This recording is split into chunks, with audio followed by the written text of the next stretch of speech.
Assalamu alaikum urmattуу YouTube sүйүүчүлөрү. Deniz Ак Intellektual TV kanalının kattaloочулары сиздер менен мен блогер Бакыт Сулайман. Достор, биз бүгүн жасалма паспортторду Кыргызстанда жасап жаткандыктары жөнүндө, ошол жасаган кишилер жоопкерчиликти тартпай сайрандап жүргөндүктөрү жөнүндө, эл аралык синдикат кылмышкерлер чет өлкөлөрдөн уурдап келген машиналарды биздин мамлекеттик кызматкерлер эч кандай бир коркунучу жок айдап жүрүшкөндүктөрү жөнүндө сүйлөшмөкчүбүз. Мен бул фактыларды кечээки 18 июндагы жогорку кеңештин жыйынында сүйлөгөн 700 миллион доллардын жана Саймаитинин өзүнүн өздүктөрү тууралуу bir atçotluk Talant Mamıtov деген депутатыбыздын ушул элдерге жыйындагы депутаттарга берген айтып берген сөзүнөн алдым. Бул жерде факты гана, башка бир кишилер жөнүндө башка далили жок нерселер жөнүндө сүйлөшпөйбүз. Бул жерде ошол далилденип статьялардын негизинде иштер козголуп, ошол паспорт жөнүндө жана машина жөнүндө сөз болмокчу. Анда эмесе кеттик достор. Мен ушул нерсени көптөн бери байкап жүрөм. Өзүм Жалал Абадтын кулуну болгондуктан ушул Жалал Абад областынын Сузак деген району бар. Аны жакшы билесиздер. Кечээки эле зомбулук көрсөтүп баллонду мойнуна илген район. Ошол райондо көптөн бери бир паспорттук быкы-чыкы, ызы-чуулар утуру чыгып калып жүрөт да. Ушул Саймаитиге жасалып берилген мыйзамсыз түрдө жасалган, бирок мыйзамдуу паспорт. Анткени ал мамлекеттик органдар тарабынан аны бир жасалма штамптан печать басып же жасалма жерден чыгарып жасап алган жок. Аны ошол атайын органдардан акчанын күчү менен ошол биздин колу таза эмес чиновниктердин жардамы менен мыйзамсыз түрдө мыйзамдуу документти өзүнө алганда, анан баягы розыск берилип ошол кишини издегенде ал киши качып чыгып кеткен ошол паспорттун негизинде. Демек ал мурдатан пландап жүргөн достор. Эми ошол жасап берген адам жөнүндө айтсак, аны ушул азыркы кезде мен азыр коюп беремин, көрөсүздөр. Ага кылмыш иши кыскарылып, баягы кыянаттык кызмат ордун кыянаттык менен пайдалануу жана башка документтерди жасалма жасоо жөнүндөгү бир статьялар менен иш козголгон экен. Азыр ал кыскартылып, кыскасы чыгып кетиптир. Жоопкерчилик жок, аны наказать этилген эмес, камалган жок да. Бул эмне деген? Бул аябай чоң акчаларды алып, ушундай коррупциялык элементтерге барып, кызмат абалын кыянаттык менен пайдаланып жүрсө деле биздин чиновниктерге боло берет, алар ушинтип камалбай жүрө берет деген сөз да.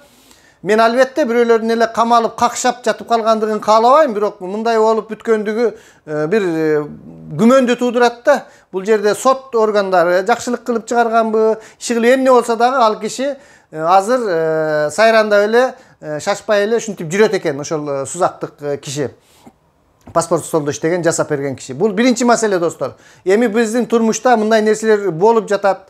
Бул нерсенин бизге сабак болуп, муну абдан бул паспорт стол жактарында каттуу караш керек да. Мына Кытайдын граждандары, ушул уйгурлар аябай көп түшүп жатат ушул жасалма паспорт. Демек бул паспорт столдогулар ушундай уйгурлар менен деги эле биздин президентибиз деле илгерки Атамбаев жөнүндө айтып атам. Кийин ошол Жээнбеков аркылуу таанышканмын деп дагы чыкты. Чыгылып ким эле болбосун ушул уйгурлар бизди башкарып калгандай, ошолордун айтканын кылып эле хоп ляппай деп бир ошолордун манипуляциясында жашап калгандай сезимде мен ушул азыркы докладты карап отуруп достор. Бул Саймаити паспорт жөнүндө кичине түшүндүңүздөр достор. Эми Саймаити жөнүндө айта кетели. Ошол жак өтөбүз. Машина-сашиналар жөнүндө ага чейин бир Саймаитиге мен бир аз айта кетейин. Ушул Саймаити 82 жылы туулган бала 99 жылы 17 жаш курагында оозунан сүтү кетелек кезинде биздин Кара Суу базарына келген экен да. Ошол жерде иштеп жүрүп 20 жашында ошол чоң бизнесмен Абдуллахпы, ким жанагы абдан чоң международный бизнесмени. Ошол киши менен таанышып, анан акчаларды которуп иштеп, ушунчалык даражага ошол кишиге ошол 17 жашында Кыргызстанга келип ушунчалык даражага билими кандай экенин деле мен түшүнбөйм. Бул кыйын киши окшойт, ошончолук миллион миллиардтарды которуп биздин посолдор менен дос болуп жүргөндүгү. Ал эми посолдор жагына келсек, Erkin Sopokov деген биздин Стамбул шаарындагы башкы консулубуз 2017-жылы Атамбаев шайлап буйругу менен ошол Стамбулга жөнөткөн экен. Ал кишинин машинасын дайыма кандайдыр бир күмөндүү болобу, эми ал өлүп калгандан кийин биз билбейбиз ал кандай иштерге жумшап жүрдү. Иши кылып эмне болгондо дагы ошол Сопоков экөө ушундай дос окшойт. Иши кылып уйгур ошол Сопоков эме менен кечиресиздер. Айеркин Саймаити менен ошол Эркин Сопоков дос окшойт. Бүт эле машиналарды берип туруптур да. Ошол Айеркин Саймаитини атканда өзүңүздөр жакшы билесиздер. Машина ошол жерден чыккан. Күлүчү чөнтөгүнөн чыккан, аны караса сыртта машина турат. Машина дипломаттык номери менен болот.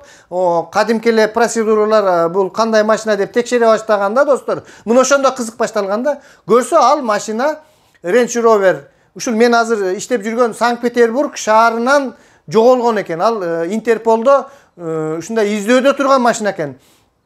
Ошону биздин Эргул Сопоков кайсыл адамдар аркылуу, бул азыр албетте тергөөдө экен. Эгерде жакшылап тергесе албетте билинет кимден сатып алган, ал адамдар кандай Россия менен байланышкан. Эл аралык синдикат болуп жатпайбы достор? Ушундай синдикаттар бар да, нарко синдикаты, ушундай уурулук чоң крупный нерселерди алып келген, курал сатуу боюнча синдикаттар, ушундай ар түрдүү уюшулган кылмыштуу топтор да. Биздин ошол чиновник ошондой кылмыштуу топтун аркылуу барган машинаны алып, дипломатиялык жүк деп, дипломаттык жүк деген статусту алып, Стамбулга алып барып, анан ал жерден Винкод деген жанагы моторлордун номери бар да, ал Винкодду айтса эле сразу эле билинип калат да, ал издөөдө турган машина экен. Ал башка бир Винкод менен каттоодон өткөрүп, анткени ушундай эл аралык эмелерде, договорлордо болот да, дипломатиялык машиналарды текшербейт, буларды камабайт, дипломаттарды бир күнөө кылса өзүнүн өлкөсүнө гана кетирип жүрүшү мүмкүн. Ошол мамлекет ушундай кол тийбестик бир мыйзамдар бар да, нормалар. Ошондой нормасынан колдонуп туруп, бул машинаны ал кадимкидей эле айдап жүргөн. Анан ошол Саймаити атылгандан кийин бул БКЧКнын бардыгы чыгып, ушундай болуп жатат. Мен эми айтайын дегеним достор эмне? Демек биздин кандайдыр бир чиновниктерибиз, иштеген мамлекеттик кызматкерлерибиз, ушул дипломат, жогорку билимдүү дипломат ушундай кылып аткандай, андан башкасы кылбайт деп кантип биз мындай кепилдик бере алабыз. Анткени ошол эл аралык синдикат бандиттер билет экен да, булар машинаны барганда карапайым адамдарга сатпайт. Карапайым адамдар андай машинаны ала албайт. Кымбат машиналарды уурдап барышып, анан ошол жактагы биздин ушундай колу таза эмес чиновниктерге сатып, демек жок эле дегенде бир 5-6 машина болушу мүмкүн да. Эми бул теориялык жактан, эми чындыкта канча, эгер жакшылап издесе дагы балким мындай машиналар чыгып калышы мүмкүн достор. Эми көп сүйлөбөй ошол видеонун өзүн коюп берейин. Ошол паспорт жөнүндө жана ошол машинаны кантип алып кетип, анан кантип колго түшүп калгандыктары жөнүндө депутат Талант Мамытовдун айткандарына ортоктош болосуздар. Саламатта туруңуздар достор. Эркин Сайматиге Кыргыз Республикасынын паспорту мыйзамсыз берилгендиги боюнча 2014-жылдын 22 августунда Жалал Абад областынын Сызак райондук паспорт, визалык жана каттоо иштери бөлүмүнүн Кызыл Туу айылы боюнча жетектөөчү адис А. Абдыкалыков өзүнүн кызматтык абалынын кыянаттык менен кызматына кызыкчылыктарына каршы пайдаланып, кызмат мыйзам талаптарын одоно түрдө бузуп, Кытайдын жараны Эркин Сайматиге Кыргыз Республикасынын жарандык паспортун Саматов Эркин Салимович аттуу наам менен мыйзамсыз түрдө жасап берген. 2017-жылдын 11 майында өзгөчө ири өлчөмдө жасалган алдамчылык бернеси боюнча шектелген Эркин Сайматов өзүнүн чын атын жөнүн жашырып, Саматов Эркин Салимович деп мыйзамсыз алган жалпы жарандык паспортун колдонуп, Кыргыз Республикасынын аймагынан чыгып кеткен. А. Абдыкалыковго 2019-жылдын 27 сентябрында Ички иштер министрлиги тарабынан Жазык кодексинин 330 беренеси, паспортту мыйзамсыз берүү 320 беренеси, кызмат абалынын кыянаттык менен пайдалануу беренелери боюнча кылмышка шектүү жөнүндө кабарлама берилген. 2019-жылдын 22 ноябрындагы Сызак райондук сотунун токтому негизинде А. Абдыкалыков жөнүндө аталган беренелерде көрсөтүлгөн айыптар боюнча Кыргыз Республикасынын Жазык кодексинин 62 беренесинде жазык куугунтуктоонун эскирүү мөөнөтү өткөндүгүнө байланыштуу жазык жоопкерчилигинен бошотулуп, жазык иш өндүрүштөн кыскартылган. аталган соттун чечимин жогорку соттагы күчүндө калтырган. Эркин Сайматин Түркия Республикасынын аймагында Кыргыз Республикасынын дипломатиялык өкүлчүлүгүнүн кызматтык унаасын пайдалануусу боюнча маалымат. Сопоков Эркин Мамасалиевич, Кыргыз Республикасынын президенти Алмаз Атамбаевдин 2017 жылдын 17 апрелинде номер 79 жарлыгы менен Кыргыз Республикасынын Түркия Республикасынын Стамбул шаарында башкы консулу болуп дайындалган.